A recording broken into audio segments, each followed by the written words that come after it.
Good morning friends, welcome to our YouTube channel learns with Kundan. आज हम लोग बात करने वाले हैं ऑस्ट्रेलिया चुनाव के बारे में। ऑस्ट्रेलिया में चुनाव हुआ है और उस चुनाव में लेबर पार्टी के उम्मीदवार अल्बनीज जो है वो चुनाव जीत गए हैं। 21 साल में दूसरी बार पीएम बनने वाले पहले नेता हुए हैं ऑस्ट्रेलिया के इतिहास में। यानी कि ऑस्ट्रेलिया के इतिहास में पहले नेता हैं जो दूसरी बार पीएम चुन करके आए हैं। अल्बनीज लेबर पार्टी के उम्मीदवार थे प्रधानमंत्री के, और इन्होंने अपना उम्मीदवारी जो है वो बखूबी निभाई और ऑस्ट्रेलिया के प्रधानमंत्री बने। और जो इनके विपक्षी उम्मीदवार था वो खुद की सीट भी हार गए। अब समझ सकते हैं कि किस तरह का चुनाव ऑस्ट्रेलिया में हुआ। टोटल 150 सीट है ऑस्ट्रेलिया में। उस पर हम लोग आगे पूरा का पूरा डिस्कस करेंगे कि कैसे कैसे कितना उम्मीदवार जो है वो चुनाव लड़ रहे थे और कैसे कितना उम्मीदवार जीते। ऑस्ट्रेलिया में लेबर पार्टी दोबारा चुनाव जीत गई है। चुनाव आयोग के मुताबिक अब तक 60% वोटों की गिनती हो चुकी है। लेबर पार्टी को 89 सीटों पर जीत हासिल हुई है। वहीं विपक्षी लिबरल नेशनल गठबंधन 36 सीटों पर जीती है। चुनाव जीतने के लिए 76 सीटों की जरूरत है। अब समझिए बात को, बहुमत के लिए 76 चाहिए।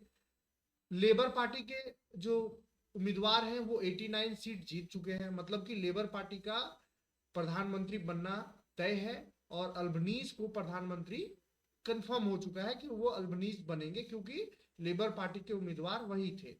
21 साल में वो दोबारा चुन करके आने वाले पहले उम्मीदवार हैं। लेबर पार्टी के जीत से तय हो गया है कि एंथनी अल्बनीज एक बार फिर से प्रधानमंत्री बनेंगे और 21 साल में यह पहली बार होगा जब कोई नेता दोबारा पीएम बनेगा। इससे पहले 2004 में लिबरल पार्टी के जॉन हावर्ड लगातार दूसरी बार चुनाव जीते थे। वहीं विपक्ष लिबरल नेशनल गठबंधन ने हार मान ली है। विपक्षी उम्मीदवार पीटर डटन ने, जो विपक्ष के उम्मीदवार थे, लिबरल नेशनल गठबंधन के जो उम्मीदवार थे पीटर डटन, अपनी खुद की सीट हार चुके हैं। ईटन का डिक्सन संसदीय सीट हारना सदी की सबसे बड़ी राजनीतिक हारों में से गिना जाएगा, क्योंकि वो अपना सीट भी नहीं बचा पाए। विपक्षी नेता पीटर डटन ने चुनाव में हार स्वीकार करते हुए कहा, हमने अच्छा प्रदर्शन नहीं किया, मैं इसके लिए पूरी जिम्मेदारी स्वीकार करता हूं। और ये लिबरल पार्टी के उम्मीदवार हैं जिन्होंने उम्मीदवारी अपनी बचाई, जीते हैं पीएम बनने के रेस में। पीएम उम्मीदवार थे लिबरल पार्टी के और इनका अल्बनीज नाम है। अल्बनीज 21 साल में ऑस्ट्रेलिया के इतिहास में 21 साल में दूसरे बार प्रधानमंत्री बनने वाले पहले नेता हैं।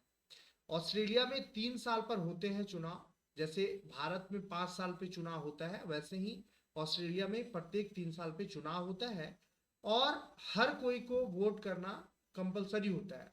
ऑस्ट्रेलिया 3 साल पर चुनाव होते हैं और देश में 28 मार्च 2025 को संसद भंग कर दी गई थी, जिसके बाद सरकार केयर टेकर मोड में चली गई थी। इसके बाद 22 से 30 अप्रैल तक पोस्टल वोटिंग की गई। पिछली बार 2022 में हुए चुनाव में लेबर पार्टी को 77 और लिबरल नेशनल गठबंधन को 58 सीटें मिली थी।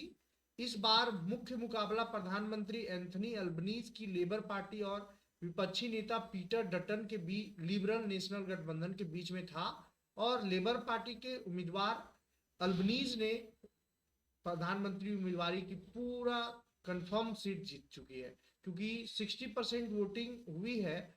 60% ही काउंटिंग हुई है, उसमें से 86 सीट जो है वो जीत हासिल कर चुकी है। ऑस्ट्रेलिया में सभी को वोट डालना जरूरी होता है। ऑस्ट्रेलिया में प्रधान भारत की तरह ही दो सदन है। ऊपरी सदन को सीनेट कहा जाता है और निचले सदन को हाउस ऑफ रिप्रेजेंटेटिव कहा जाता है। निचले सदन में बहुमत पाने वाली पार्टी या गठबंधन का नेता ही प्रधानमंत्री बनता है। इसकी 150 सीटों के लिए आज वोटिंग हो रही है। इसका रिजल्ट 3 मई को रात 4 मई की सुबह तक आ जाएगा। निचले सदन के साथ ही ऊपरी सदन की 76 में से 40 सीटों के लिए भी आज वोटिंग हो रही है। इस सदन में चुने गए सदस्यों का कार्यकाल 6 साल का होता है और हर 3 साल में आधे सदस्य बदल जाते हैं। जैसे राज्यसभा लोकसभा है, वैसे ही ऑस्ट्रेलिया में सीनेट और निचले सदन को हाउस ऑफ रिप्रेजेंटेटिव कहा जाता है। ऑस्ट्रेलिया में 18 साल या इससे अधिक उम्र के सभी बच्चों को अनिवार्य रूप से वोट डालना होता है। जैसे भारत में 18 से ऊपर वाले वोट करते हैं, वैसे ही ऑस्ट्रेलिया में भी 18 से ऊपर वाले वोट करते हैं। भारत में कंपलसरी नहीं होता है वोटिंग, 60% 70% तक जाते जाते मैक्सिमम हो जाता है। 20-30% वोटर जो है वो वोटिंग करने के लिए घर से निकलते ही नहीं है और ना ही वोट डालते हैं। लेकिन ऑस्ट्रेलिया में ऐसा नहीं है। ऑस्ट्रेलिया में 18 साल या इससे अधिक के उम्र के सभी नागरिकों को अनिवार्य रूप से वोट देना होता है, और अगर गैर जरूरी कारण से वो ऐसा नहीं करते हैं तो उन पर 20 ऑस्ट्रेलियाई डॉलर का जुर्माना लगाया जाता है। यहाँ प्रधानमंत्री बनने के लिए उम्र तय नहीं है। दूसरे शब्दों में कहें तो 18 साल या ज्यादा उम्र के जो लोग वोटिंग कर सकते हैं वो चुनाव में भी लड़ सकते हैं और प्रधानमंत्री बन सकते हैं। जैसे भारत में 18 से अधिक उम्र वाले बच्चे वोट कर सकते हैं, चुनाव नहीं लड़ सकते। अगर आप लोकसभा का चुनाव लड़ना चाहते हैं तो 25 साल होना चाहिए, और अगर आप राज्यसभा का चुनाव लड़ना चाहते हैं तो 30 साल होना चाहिए। अगर आप राज्यपाल और राष्ट्रपति का चुनाव लड़ना चाहते हैं तो 35 साल होना चाहिए।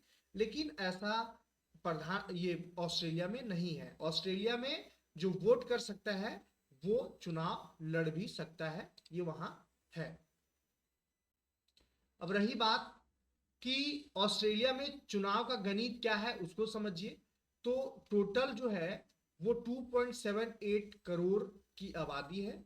उसमें कुल मतदाता जो है वो क्या है तो 1.8 करोड़ के है। कुल सीटें कितना है 150।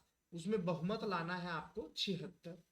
आप समझ सकते हैं कि लेबर पार्टी के उम्मीदवार जो है वो 86 सीट ऑलरेडी अभी तक जीत चुके हैं, तो उनका प्रधानमंत्री बनना तय है। प्रमुख मुद्दे जो इस बार चुनाव में रहा ऑस्ट्रेलिया में वो ये रहा, पहला था महंगाई, दूसरा था महंगा घर, और तीसरा था जलवायु परिवर्तन, और चौथा था हेल्थ सर्विस। अब एक एक करके समझते चलिए कि महंगाई जो है वो बढ़ती महंगाई और ऊंची ब्याज दरों इस बार प्रमुख मुद्दा रहा। दोनों प्रमुख पार्टी ने लोगों को वित्तीय राहत देने का वादा किया है। महंगा घर, ऑस्ट्रेलियाई लोगों के लिए घर खरीदना बहुत मुश्किल हो चुका है। खासकर युवा लोगों को नए घर खरीदने में काफी दिक्कत का सामना करना पड़ रहा है। जलवायु परिवर्तन, 2022 की बाढ़, 2023 की बुश फायर और जैस्पर साइक्लोन, 2025 का अल्फ्रेड साइक्लोन की वजह से जलवायु में प्रमुख मुद्दा रहा। लेबर पार्टी ने रीन्यूएबल एनर्जी में इन्वेस्ट किया, जबकि लिबरल पार्टी ने न्यूक्लियर एनर्जी का प्रस्ताव दिया। हेल्थ सर्विस में महिला मतदाता खास तौर पर हेल्थ सर्विस में सुधार की मांग कर रहे थे, और ये प्रमुख मुद्दा रहा दोनों पार्टियों का। आप समझ सकते हैं कि दोनों पार्टियों में लेबर पार्टी जो है वो अपना मुद्दा को जनता तक पहुंचाने में कामयाब होती है और चुनाव आसानी से जीत जाती है। एक तरफा चुनाव रहा। चुनावी सर्वे में भी लेबर पार्टी को बढ़त मिल रही थी, जिसको हम लोग कहते हैं कि जो एग्जिट पोल था। चुनाव से पहले किए गए सर्वे में लेबर पार्टी को बढ़त दिखाई गई। अनुमान लगाया गया था कि लेबर पार्टी 84 सीटें जीत सकती है।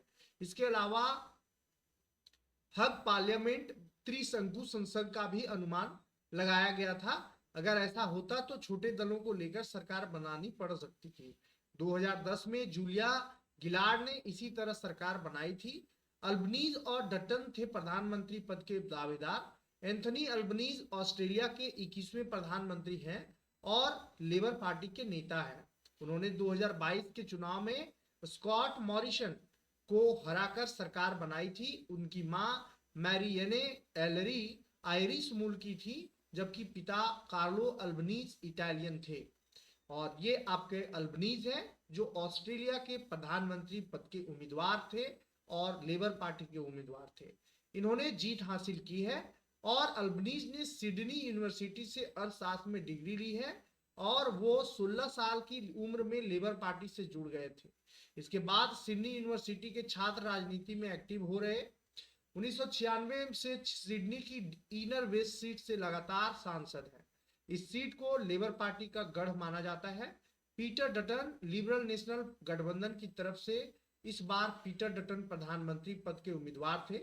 वे 2022 से विपक्षी नेता की उम्मीदवार संभाल रहे हैं। डटन ने क्वींसलैंड यूनिवर्सिटी ऑफ टेक्नोलॉजी से बिजनेस स्टडी में डिग्री हासिल की है और ये आपको स्क्रीन पे दिख रहा होगा, ये आप देख सकते हैं, ये है आपका डटन साहब।